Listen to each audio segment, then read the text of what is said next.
Good morning Saudi Arabia. Tapos naman tayo naghatid sa mga batang papunta sa school. Tayo ay naman pabalik. Dahil meron pa yung isa.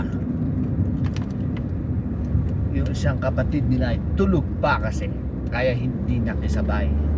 Sabagay, kinder naman yun eh. Kaya hindi nakasabay, tulog pa yun. Kaya babalik naman tayo sa bahay ni boss. Time check is 7:14 a.m. in the morning. Baybayin natin tong daanan na papunta sa Shahar. Medyo malayo unti yung school nila. Dati malapit, pero nag-change sila ng boys section and girls. Nagpalitan sila ng school. At tayo ay balik sa bahay ni boss para sunduin namin yung isa. Mga sa alam ko mga 10 a.m. naman magising yung bata niyo.